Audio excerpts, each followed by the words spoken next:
Hey everybody, welcome to another episode of Blood Brothers Commentary. We're your commentators. I'm Chris and this is Muyi. And let's get into another review of NXT. Roll the clip. So these NXT they had some good matches, but the first match was Tegan Knox versus Dakota Kai. When I say Dakota Kai in a steel cage match. Muyi, what did you think about this match? Start us off. Awesome. It had the brutality. It had the high flying moves. It had the insane ending. It's all in one. This I keep saying, like I always say, is I didn't know with this rivalry. I didn't know if I was gonna like it, but I'm starting to like. It's starting to pick up. It's starting to go. Ooh, interesting. Yeah.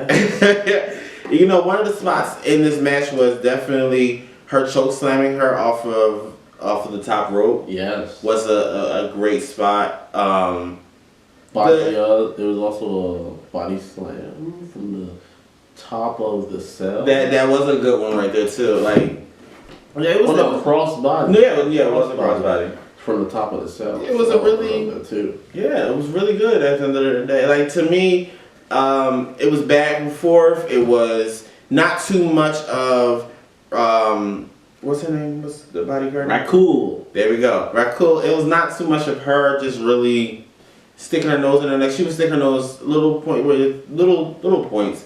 It was really, I liked it. And then like the ending of this match to me was a brand new way of the heel winning. It wasn't just a simple, she got in the ring or something weird at the end of the day, something normal, which in WWE they do. Yeah. It was literally her getting off of the top of the rope. Her getting off of and out of the cage, kicking the cage where she was trying to get out, and her and Raquel pressing her against the cage, going, giving you an out. Come on out. Yeah, trapping. What's her name? Trapping Knox. Trapping Knox. Yeah. Knox with the steel door. Yeah, that's something I haven't seen before. Yeah, I think it was. Yeah, I was swerving, like trying to get out, to no avail. We had Dakota Kai picking up the win over Tegan Knox. And I like this the second time. For real. I think. Do you think this rivalry is going to continue, or do you see it like literally dwindling? It's definitely continuing. You can see it continuing. Would you want it to continue? Of course. Keep on with this intensity, this fighting. Yeah. Yes. I think they did well with these two. For one thing, is these two didn't get a chance. Like, they've been injured back and forth on certain things. For them to get some TV time like this, and give some great matches, and then Raquel to bring another woman in here that can, that can be a big threat. I think they did a good job. But next match, bro, is Shotzi Blackheart versus Chelsea Green. To me, it was just a match. No, I agree with you 100%. Because it was just to get Chelsea Green. Yeah, we gonna match their names together. Just to get her into, because this match was for the #1 contender match for the NXT Championship and to get NXT Women's Championship. NXT Women's Championship. They put that back up there. Oh, okay. Yeah, to get in, qualify that for them to qualify for NXT Tampa. So yeah, we just got Chelsea Green to win the match. With the unprettier, looks like what's it called? Christian's old move. It was okay. Like I said, it wasn't nothing to go. I'm starting to really like. What's her name again? Shotzi Green. Shotzi Green. I'm starting to really. Shotzi Green. Shotzi Blackheart. Shotzi Blackheart. Really, we gonna mess up her name. We gonna get it right. I got that other dude's name right. Oh yes. But she, I'm starting to like her. I'm starting to like, the other girl, Chelsea Green. Did I say her name right? Yeah. Okay. Chelsea Green is very. I liked her when she faced Charlotte on on Raw. Was it Raw or SmackDown? Raw. Raw, but like, cause it was a bad performance match. She's still a little stale to me. She still got a little bit more. Yeah. You know, they come out stale for me first. You know, but moving on. Next match, bro. It was a segment with our North American champion Keith Lee. Oh, this little segment right here. Didn't I say in the last video who did I want to get a chance at his championship? Well, we don't know if he get him a chance. He just came out. Yes, but he couldn't even get a word out because the fans was like boo, boo, boo. And then Keith was just like, "Yo, you gonna speak with your chest or not?" For real. But he tried to, but didn't work out. So guess what? Keith just pushed him out of the ring. He was just like, "Man, if you want to fight me, come on, let's fight." But you can't even talk. But with this, the reason why I said that first is because I just want him to just get a little bit of spotlight. He's real good. He's really good. Like, just let him not win the title. Don't know if I want him to win the title. Didn't say that. I want him to try his hardest. And I want to see a new feud. I want to see a new but also failing. Yeah, I want. Try his hardest, but fail. I mean, granted, I wouldn't be mad if it's I always say if the match is good and we're with two competitors that are very good at the end of the day. Mm-hmm. With NXT, I really sometimes don't have a reason to hate the other person that gets the championship. I only get upset when championships are switched with and if it doesn't fit the storyline, if it doesn't fit. Like, if the character just doesn't need it at the end of the day, that's what pisses me off. Right. But them two, I can, we'll see. We'll see. But it was a great segment. It didn't, yeah. It did what it had to do. Yeah. But someone is coming to NXT. And I think this person will be a very powerful. Near. Do you think it's a man or a woman? Don't know. Might be both. Might be. Might be two people. Maybe a tag team. No. Maybe. Hey. Ooh. But then we have Undisputed Era versus Loney, Orkin, and Birch. This I like because Oney Lorcan was back. You don't know how much I love Oney Lorcan. This man, and I'm mad because. And I'm happy, but I'm mad that they put him on 205 Live because I'm just like, especially with his tag team partner, they always get there, and they never got to just to be champions. Right, I would have loved if they was always stepping stones. Only Lurkin is really good. If he was going for an NXT title, I would love it. I would love it too. I would be going for it. I'd go straight. This man is awesome. Even for the North American Championship, I definitely. think it would be fantastic to see him as that too. Something, I think he would just be fresh. It'd be something fresh. It's time for them to have the title. It's time for a title. But this match with them two was a great match too. It was very back and forth. It was to me, I really did thought Oney Lorcan and what is his?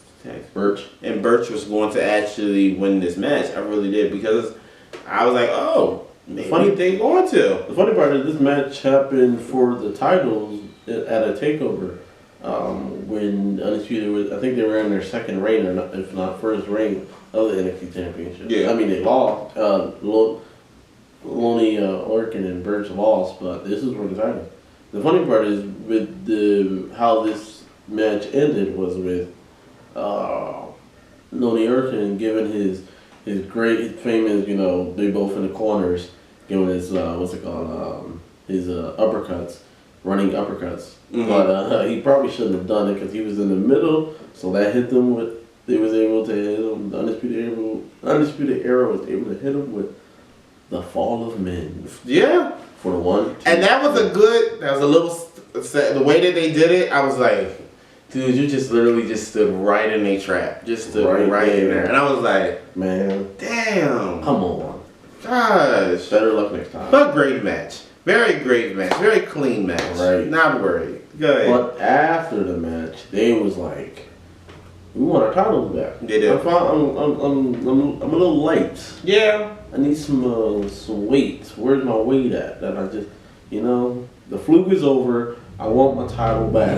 Talking about the Broserweights. Yeah. The Broserweights came out. It was like, all right, we can ask Stallion Regal for a match between y'all two for the titles. Mm-hmm. And when it was about to go down, then the new Grizzly Young veteran. The Grizzly Young Veterans, yes. Mm-hmm. The Grizzly Young Veterans came out and they attacked the Broserweights. Yeah. And they said they don't care about no rematch for the Undisputed Era. We want the titles. I mean, these two. You know, I haven't seen them. I haven't watched NXT UK, so I can't really give a.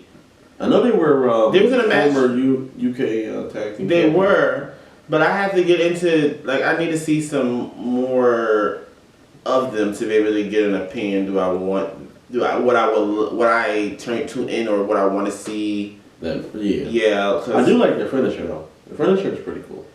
I think I don't really finish it. Right. We need. I need to be caught up on that, bro. I really do. Now on to the next match: Swerve Scott versus Austin Theory. Yes. Now this match happened because the thing in the back, Theory is basically saying like he's the best and whatnot in NXT, and Swerve heard him, and Swerve was like, "You funny, you funny. This is my house." But this match showed that this is the audience's house. Yeah, it did. This match was great. It was a great match. It had moves like a jumping back kill shot, back shot by Swerve. That was beauty. I just think it was a match that basically just showed off the talents of. I can't even say they were just showing off the talents of Austin Theory. I think Swerve Scott is really good too. Even though, like for me, his name will always be Killshot. But when Swerve Scott snapped Austin Theory's arm, I was like, "Yo, he got it. He gonna win. He gonna win." But then when Austin Theory was like. The only reason why he won was that he raked the eyes, and then he blinded him, and he did his move. I didn't think he was gonna be able to do it one arm. But he gave him the ATL, Austin Theory launch with one arm. Yes. For the 1, 2, 3. Wasn't it, like I said, great match. Great match. I would love to see these two in a match again. Whenever Keith Lee actually loses the title. I would love to see these two fight for it, actually. That's another pairing that is, like, to me, it was a great match. It was. It was a match, like, fight forever. Fight forever. But the next one was? The next segment was Johnny Gargano being interviewed by Mauro Morello. This was... because this is the first time we're really hearing... from Johnny. For Johnny Gargano as a heel. We're actually hearing the heel come out of him. And I don't know if... Well, no, he was a heel before. What, in here? Yeah. But I mean, like, I'm talking about, like, full on. I think they wanted to put him as a heel, but then it was like, we're going to keep him as a face for, a little bit longer. And I do feel as though them keeping him face for a long period of time and him fighting against... Ciampa really. It didn't make. I don't feel the heel. I feel this like Ciampa's just literally made this dude insane. Like that's what I feel. I feel as though he just really messed up his mind. That he was just like, I want this. You taking this? I want it. Like it's just. Yeah. So do you feel the heel in him, or do you just feel the insanity? A little bit of both. I feel like Johnny's bringing that intensity, that bad guy, that Johnny bad guy into the atmosphere because he about to make Mauro cry. Mauro was just like, we don't want to know why. We only want to know why. And he was just like, Johnny.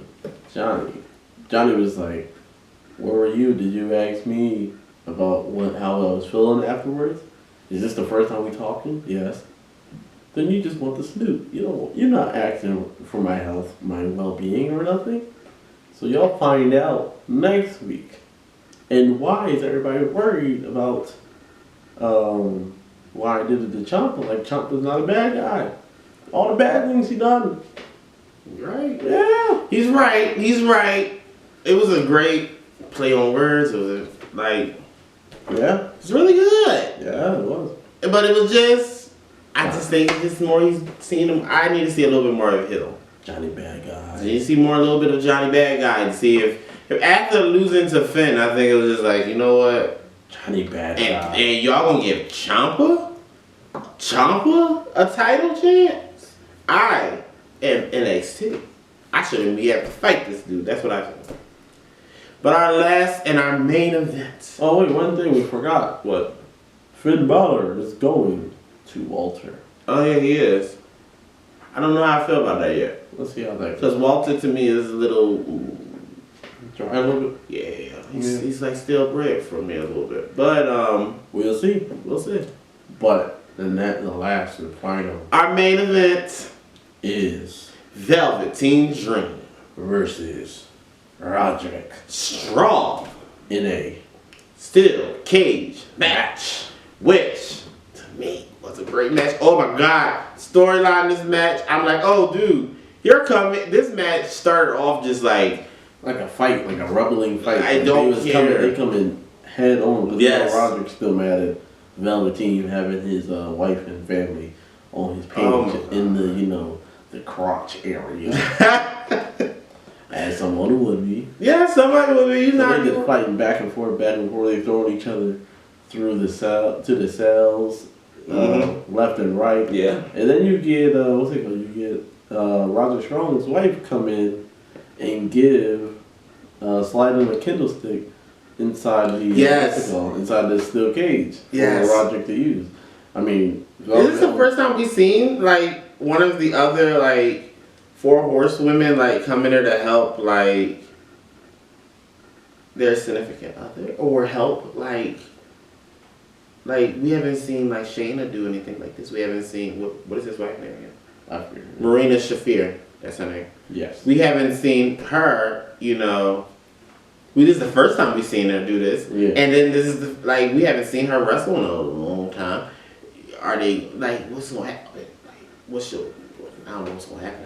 I think that was a little. Well, she was trying to get payback, definitely. She was trying to get payback. I don't think she wants her face on some other dude's. No, you're right. You're completely right. So we'll have to see what goes with that. We do. But the ending towards this match was the funniest part, and it was hilarious. But it shows how Velveteen Dream is very calculated. You're right. You had what's it called? Velveteen Dream was about to win the match, go out, but then Undisputed Era came out and he was like, "Oh, you're not about to escape the cage. You're not about to escape the cage." Then what's it called? So he went back in there.